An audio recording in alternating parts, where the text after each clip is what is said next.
Hi, we're in section 2.2, histograms, frequency polygons, and ogives. These are the types of graphs that you do with group frequency distributions. And so we're going to look at an example and walk through all the different graphs that we would do with these group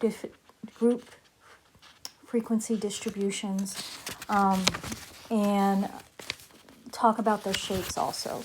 So the first example we're looking at, or the example we're going to look at for these things, is an example of charging elephants in miles per hour. So they have these elephants, they're charging, they're figuring out how fast they go, and they have a bunch of data. So let's figure out how much data they have. And to figure out how much data they have, when we look at this frequency distribution that they've given us, we add up the frequencies.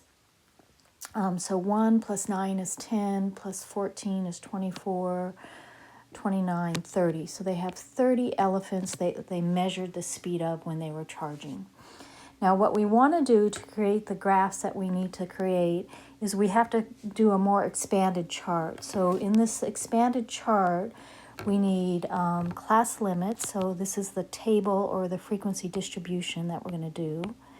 So in this table, we need class limits. We need class boundaries. Let me see if I can save a little space by writing on two lines.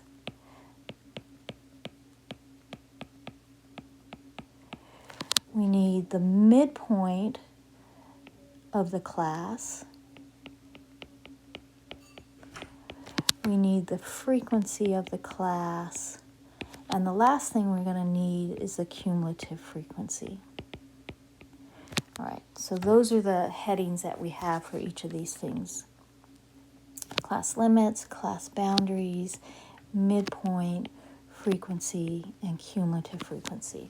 And right now, with the frequency distribution that they gave, that's this thing up here. This was given to us. It gives us the class limits, distribution. They gave us the class limits and the frequency. So let's go fill those in for ourselves.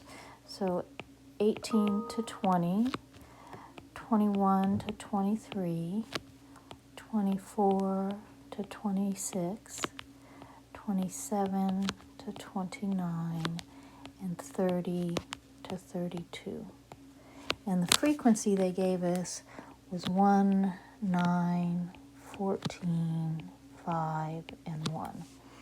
Now, we could do class boundaries next. So the difference between 20 and 21 is 1, and if we divide that by 2, that's 0.5. So that's, remember, we're figuring out how much to subtract and add on to the lower limit and the upper limit. So we're adding and subtracting 0.5 off. So this becomes 17.5 to 20.5. And then this is 20.5 to 23.5, 23.5 to 26.5, 26.5 to 29.5, and 29.5 to 32.5. Now the midpoint, we found that in the last class also. The midpoint is the lower limit plus the upper limit, all divided by 2. And that's for each class. So if we look at the first one, this is 18 plus 20, that sum divided by 2. Now 18 plus 20 is 38, and 38 divided by 2 is going to be 19. So we're going to put 19 in here. And then we do that for each of the classes. So the next one would be the 21 through 23. And then we do the 24 through 26, 27 through 29, and so on. So let's pick those up and do those. So the next class, we go 21 plus 23 divided by 2. And that's going to be 44 divided by 2, which is 22, of course. Okay, so do that for each thing and find out the midpoint for each class.